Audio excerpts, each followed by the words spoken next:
आदिम तीर्थंकर प्रभु आदिनाथ मुनिनाथ, आदि व्याधि अगमग मिटी, तुम पद में मम मात।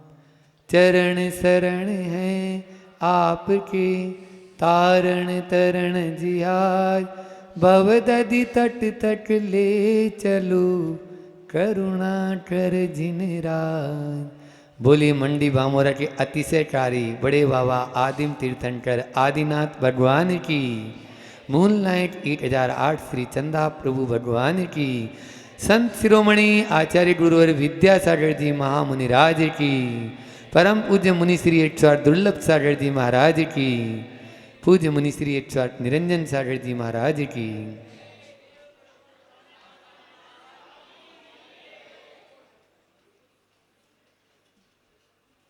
बात 10 धर्मों में आज दूसरे धर्म पर करनी है, जो बात बात में आड़े आ जाता है, क्योंकि नाक की अणी पे ही बैठा रहता है।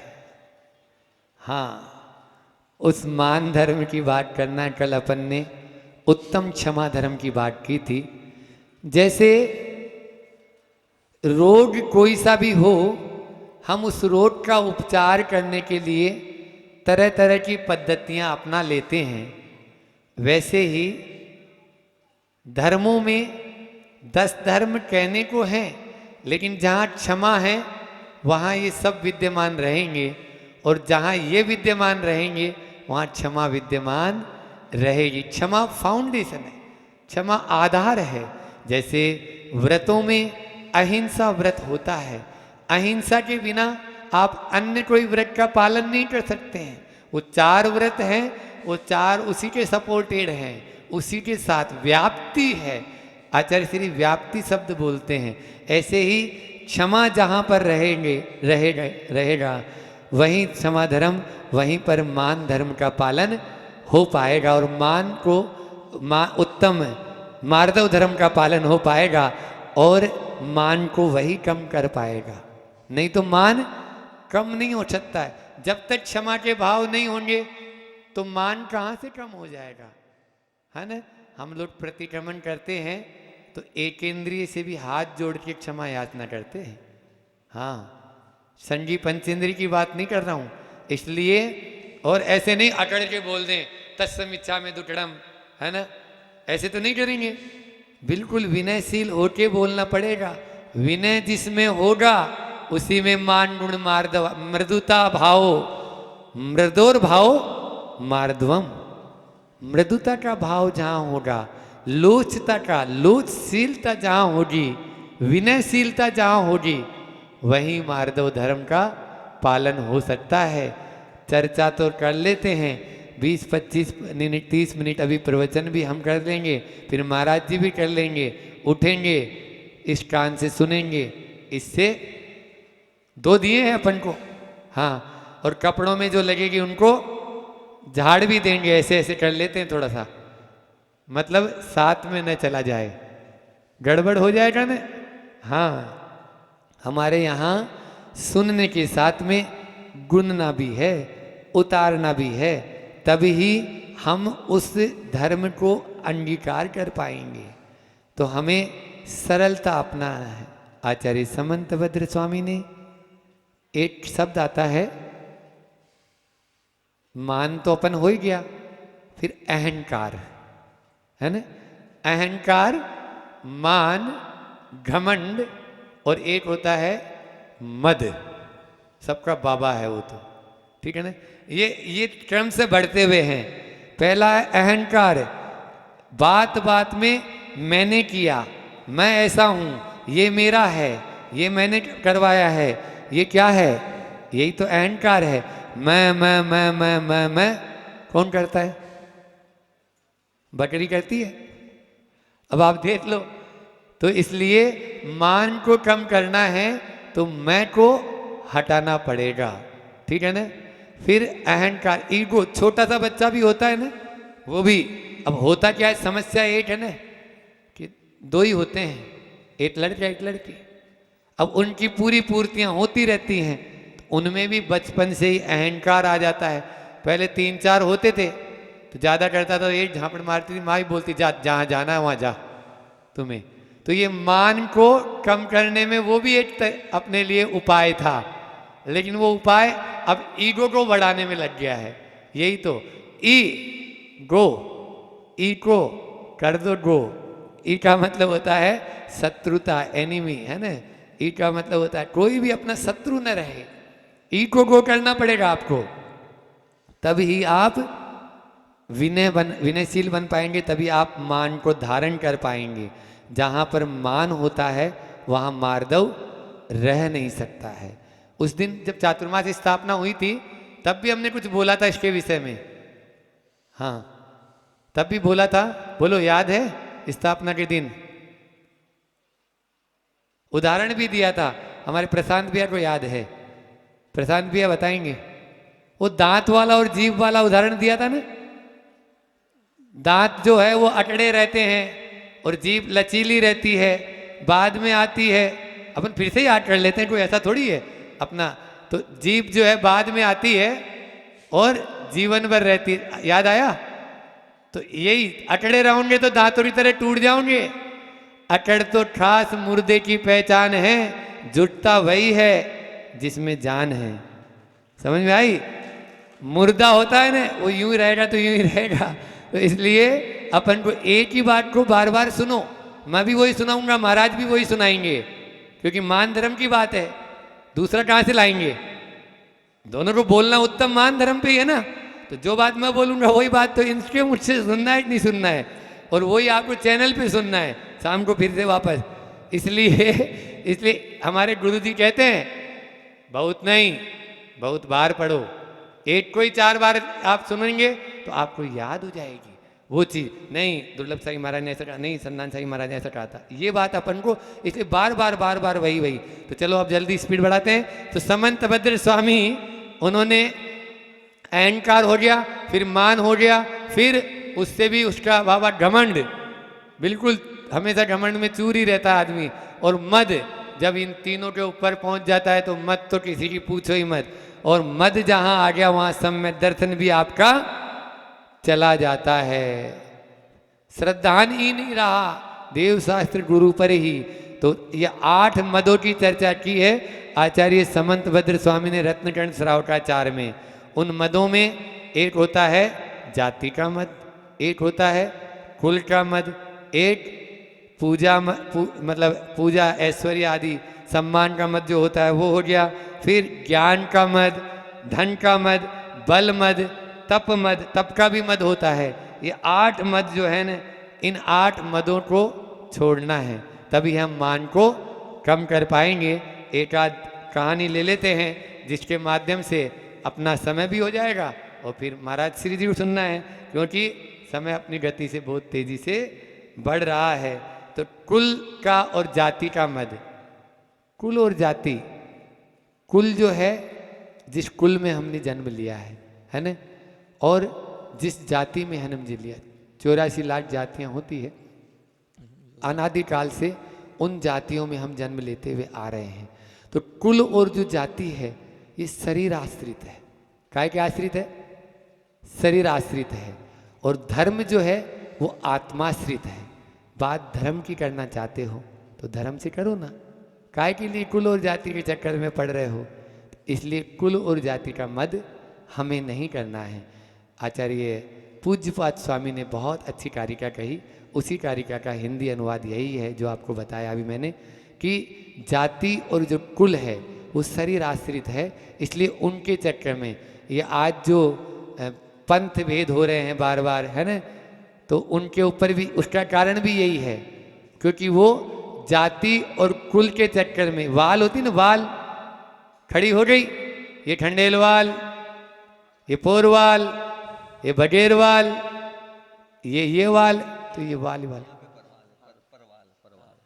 तो ये वाल यानी दीवार होती है अभी तो ये जो है दीवारों के चक्कर में पड़ोगे तो मान हो जाएगा, मान है ही, और दीवार तोड़ देंगे।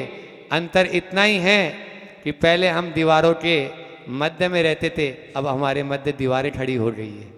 समझ में आ रहा है? पहले हम 4 दीवारें एक कमरे में पूरे, इस संयुक्त परिवार टूटने का मूल कारण है मान। पहले एक कमरे में ही 8-8, 10-10 होते थे। हाँ, पूरे 3 भाई, उन भाइयों की बहुएं भी वहीं रह रही है, माता पिता भी उसी में रह रहे हैं। हमने खुद ने देखा, वहाँ पर जयपुर में एक छोटा सा कमरा था, मंडी चांदपोल अनाज मंडी के पास में, उसी में रहते थे सब, नमक की मंडी में। और उसके बाद में आज सब अलग अलग घर, अपने अपने फ्लैट बना लिए हैं, वो सब फ्लैट हो गए। और क्या, फ्लैट समतल हो गए, अब कुछ नहीं बचा। फ्लैट का मतलब ही ये होता है कि कुछ भी नहीं बचना। तो इसलिए यदि मार्दव धर्म की बात है तो अपने मान को कम करना होगा, और तभी हम संयुक्त रूप से, क्योंकि वहाँ पर ईगो नहीं, वहाँ सहिष्णुता आ जाती है, वहाँ समता आ जाती है, वहाँ एक दूसरे के विचारों में तालमेल करना एक जरूरी हो जाता है। जैसे हाथ एक है वैसे एक हाथ रहता है, उंगलियां भले ही अलग अलग हो जाए लेकिन हाथ तो एक है। इसी तरह से घर परिवार में भी हम अपने मान को कम करेंगे और मार्दव धर्म को अपनाएंगे, एकजुटता में रह सकते हैं, एक मुट्ठी से बन के रह सकते हैं। रूप का मद की कहानी मैंने अभी पहले ही सुनाई, सनत चक्रवर्ती के रूप की मत की कहानी सुनाई। रूप किसका? थोड़ी देर के लिए होता है ये। हाँ, आचार्य श्री ने मूठ माटी में कहा है कि दीप का नहीं ज्योति का सम्मान करो, सीप का नहीं मोती का सम्मान करो। हम इस शरीर का रूप देख रहे हैं, कुछ पल के पहले कुछ और होता है और कुछ पल में ही कुछ और हो जाता है। कहाँ इस रूप की बात कर रहे हैं? इसलिए रूप के मद में भी अटको नहीं, भटको नहीं।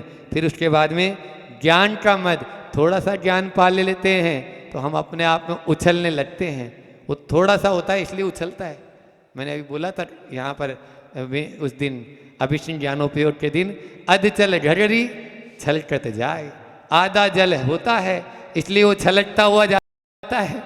पूरी मटकी भर दोगे तो पानी छलकता है? बोलो, नहीं छलकता है। ऐसे ही ज्ञान की पूर्णता को हम प्राप्त करें, अपूर्ण ज्ञान नहीं, और उसका मद तो करना ही नहीं है। वो हमें धन का मद होता है, थोड़ा सा धन आ गया उसी में। लेकिन अभी देखो प्रशांत जी को देखो, हाँ, इतना बड़ा त्याग करने के बाद में कोई बता नहीं सकता है कि मैंने त्याग किया। ये है अपने सामने आदर्श है, उस आदर्श को ले लो। आज मान धर्म के दिन हम यही देख लें कि देखो इस तरह से, यानी इतना बड़ा इन्होंने त्याग किया है, लेकिन फिर भी वो नज़रों को झुकाए ही रखते हैं कि किसी के सामने मेरी नज़र मिल न जाए। ऐसा है नहीं जो है ना, अपने भीतर भी तो उतरे। हम तो मुनि महाराज होके भी उनकी प्रशंसा इसीलिए कर रहे हैं कि हमारे भीतर तो आए। हाँ, ये इन गुणों को धारण कर। देखो बंद घड़ी भी जो होती है ना, सही समय बताती है 2 बार। यहाँ तो चालू है ये वाली, तो ठीक है, समझ में आ रही है। और शिक्षा जहाँ से मिले वहाँ से ले लो, वही आदमी ऊंचा बढ़ सकता है।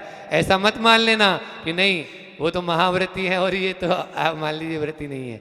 नहीं, आचार्य श्री जी का कई संस्मरण हैं, वो एक एक चीज को नोट करते हैं और वो चीज जो उनको लेना होता है वो उसमें से ले लेते हैं। तभी तो आज आचार्य श्री जी हमारे भीतर में इतने गुणवान हैं, क्योंकि वो अवगुणों को देखते ही नहीं है, उनकी दृष्टि नहीं जाती कि इसमें क्या अवगुण है, इसमें क्या गुण है, वो मैं ले लेता हूँ।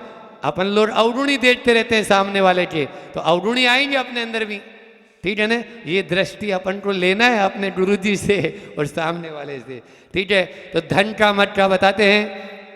सिकंदर बादशाह जो है, जो 23 साल की उम्र में विश्व विजेता बनने वाला है ना, 23 साल की उम्र में विश्व विजेता बनने का जिसने ख्वाब देखा था, वो जब विश्व की विजयी बनाता हुआ जब भारत की ओर आ रहा था, बीच में ही उसका स्वास्थ्य खराब हो गया। और खराब हो गया तो इतना खराब हुआ कि उसको बचा पाना मुश्किल पड़ रहा है। उसने अपने परिचारकों को बुलाया, जितने भी उसकी डॉक्टर्स वगैरह जो टीम थी, कि एक काम करो, मुझे और कुछ भी नहीं चाहिए, अब मेरी अंतिम इच्छा एक ही है, मेरी माँ तक मुझे पहुँचा दो, मेरी माँ तक मुझे पहुँचा दो, मैं अपनी माँ को दर्शन करना चाहता हूँ। उन्होंने बोला आपका शरीर इतना ज़्यादा क्षीण हो चुका है कि हम आपको आपकी माँ तक नहीं पहुंचा सकते हैं। कोई बात नहीं, मैं अपना आधा साम्राज्य दे दूंगा जिसको विजय करके मैं अभी लौट रहा हूं। आप मेरी माँ को यहाँ तक आने तक मुझे बचा लो, मेरी माँ को यहाँ ले आओ और वो जब तक आए तब तक मुझे बचा लो। परिचारकों ने कहा सम्राट सिकंदर, आधा क्या तुम पूरा साम्राज्य भी दे दो तो हम इस बात की गारंटी नहीं ले सकते हैं कि तुम्हारी माँ को यहाँ आने तक हम तुम्हें बचा पाए। सिकंदर तो सिकंदर था, तुरंत उसने निर्णय लिया कोई बात नहीं, अब मैं मरूंगा, गम नहीं। इसके पहले जो कवि ने उसके बारे में जो पंक्तियां लिखी है, अब मैं चाहूं भी तो, अब मैं, प्रमाण सागर जी मुझसे सुनिए ये, अब मैं चाहूं भी तो रुक सकता नहीं दोस्त, कारण मंजिल खुद ही डिग बढ़ती जाती है। मैं जितना पैर बढ़ाने की कोशिश करता उतनी ही माटी और खिसकती जाती है। मेरे अधरों में गुला है हलाहल है काला, नैनों में नंगी मौत खड़ी मुस्काती है राम नाम ही सत्य, असत्य सब कुछ बस यही ध्वनि कानों से आ टकराती है, बस यही ध्वनि कानों से आ टकराती है। उस सिकंदर को उस समय समझ में आ गया कि आज शाश्वत क्या है, केवल राम का नाम ही शाश्वत है, केवल आत्मा राम जो है उसी वही सत्य है और कुछ भी इस संसार में सत्य नहीं है। अब मैं मरूंगा, मुझे कोई गम नहीं है, मैं मरूं तो मेरा जनाजा उठेगा, मेरे दोनों हाथ जनाजे के बाहर कर देना। जनाजे के बाहर, जनाजे के बाहर हाथ करना तो कायदे और कानून के खिलाफ होगा। उसके परिचारकों ने बोला हाँ, कायदे और कानून का उल्लंघन करके विश्व विजेता बनने वाला सम्राट सिकंदर भी जब इस धरा से गया तो वो भी खाली हाथ गया, ये मैं सबको बताना चाहता हूँ। इसलिए किस धन की, किस संपदा की, किस ऐश्वर्य की, किस रूप की, किस जाति की, किस कुल की, किस बल की, बल में बल का भी मद आ जाता है, किसकी बात कर रहे हैं। गामा पहलवान था, सबने नाम सुना है। अंत समय में अपने हाथ से जो अच्छों को पछाड़ देता था, अंतिम समय में, सुन रहे हो, अंतिम समय में अपने हाथ से अपने चेहरे पर बैठी हुई मक्खी भी नहीं उड़ा सकता है, ये हालत हो गई। किस बल की मदद, आज जो बलवान है कल वही शक्तिहीन हो जाता है। इसलिए हमें यह देखना है कि हम किस मार्दव धर्म की बात कर रहे हैं। उसमें भी उत्तम विशेषण लगा है। उत्तम विशेषण इसलिए लगाया है कि जो मान जो हम करें वो निरपेक्ष हो, सापेक्ष न हो। सापेक्षता होती है जहाँ पर कोई भी गुण अपने आत्मा में जो है उसमें कहीं ना कहीं बट्टा लग जाता है। बट्टा वाली चीज पसंद करते हो आप लोग? बोलो, जिसमें बट्टा लग जाता है। बोले महाराज बट्टा वाली तो नकली कहलाती है, वो तो आजकल आर्टिफिशियल हो गई है। हाँ, अब कितना बट्टा लगा दिया कोई पता ही नहीं है। इसी प्रकार से हमारे उत्तम जो 10 धर्मों में उत्तम विशेषण लगा है वो बट्टा ने उत्तम, उत्तम यानी सर्वश्रेष्ठ। इसलिए सर्वश्रेष्ठ मार्दव धर्म का अपन को पालन करना है तो अपन को मान को तिरोहित करना पड़ेगा। जब तक मान गलेगा नहीं। आपने वो कहानी तो सुनी होगी, खरगोश और कछुआ वाली, सुनी है? वो अकड़ कर बोलता है खरगोश कि मैं ही सबसे तेज दौड़ता हूं, मेरे से तेज दौड़ने वाला तो कोई है ही नहीं। और उन दोनों में हार जीत लग जाती है। खरगोश चलता है और बीच रास्ते में सो जाता है और कछुआ सही समय पर पहुंच जाता है। आज का हाइकू आचार्य श्री का यही बता रहा है, मान शत्रु है, मान शत्रु है। कछुआ बनूं बचूं खरगोश से, कछुआ बनूं बचूं खरगोश से।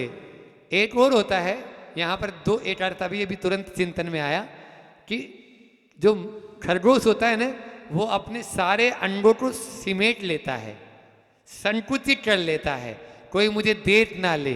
कहते ऐसा है कि उसका जो ऊपर का जो शेफ है वो इस प्रकार का बना है कि कितना भारी से भारी वाहन भी उस पे से चला जाए तो वो खत्म नहीं होगा। इसलिए तो आप भी यदि बचना चाहते हो, संसार के इस जंजाल से बचना चाहते हो, तो उस खरगोश, बनू खरगोश, आचार्य श्री बोल रहे हैं, बनू कछुआ, कछुआ बनू, बचूं खरगोश से। खरगोश क्या होता है? चंचल होता है। आप देखो ना, बिल्कुल उछल उछल फुदर फुदर के, तो उसमें ज्ञान ऐसा ही होता है, अधूरा ज्ञान, वो फुदकता रहता है बार बार, वो हर चीज में मत करेगा। लोग, वो चाहता है कि लोग मुझे देखें। जो मानी आदमी होता है ना, वो मानी आदमी हमेशा यही चाहता है कि मेरी तरफ से कोई अच्छी साड़ी पहन के यदि मंदिर में आ गई कोई महिला, तो उसकी क्या अपेक्षा रहती है कि अब लोग मेरी तरफ देखें, ये अपेक्षा हो जाती है। कोई भी आप देख लीजिए, तो मद वहां पर आता है जहां पर हम दूसरे से अपेक्षा करते हैं। समझ में आ रहा है ना? दूसरे से आप अपेक्षा रख रहे हैं, और जब उसकी उपेक्षा होती है तो तिल मिलाट होती है। क्या होती है? तिल मिलाट जाता है।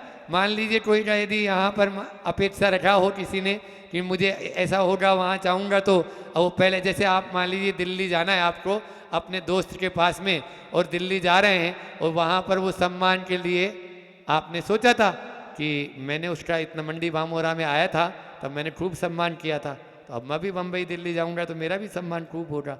अब वो आपने फ़ोन भी लगा दिया, उसने बोल भी दिया कि हाँ मैं आ रहा हूँ स्टेशन, लेकिन कोई कारणवशात वो नहीं आ पा। अब आप स्टेशन पे जैसे ही उतरे, हाँ वो तो बम्बई शहर, हाँ दूसरों का शहर है वो, तो वहाँ पर तो ऐसे ही है, सब माया नगरी है, ये मायाचारी है, यही तो होता है। बोल कुछ और देते हैं, करते कुछ और हैं, ऐसा महानगरों में रहने वालों का यही हाल होता है। अब बस वो हो गया, उसने समझता तो सोची नहीं कि क्या है, तो उसने अपेक्षा रखी थी। अभी कल परसों ही महाराज जी ने बोला भी था, उसकी जैसे ही उपेक्षा हुई, बाद में पता चला कि भैया कोई मित्र था, बीमार हो गया, उसको तुरंत हॉस्पिटलाइज होना था, तुरंत लेके गया, वहाँ वो सेवा में लग रहा है। थोड़ी देर बाद में जब घर पहुँचा तो मित्र को देखा तो उससे क्षमा याचना की, भाई मैं नहीं पहुँच पाया, तुम्हें बता तो दिया था, मोबाइल भी तुमने 3-4 बार लगाया, तो ऐसी परिस्थिति थी कि वहाँ मोबाइल भी नहीं उठा सकता था, ये कंडीशन थी। तो ये स्थिति हो जाती है। अपन उल्टा क्यों सोचें, उल्टा भी तो सोचो।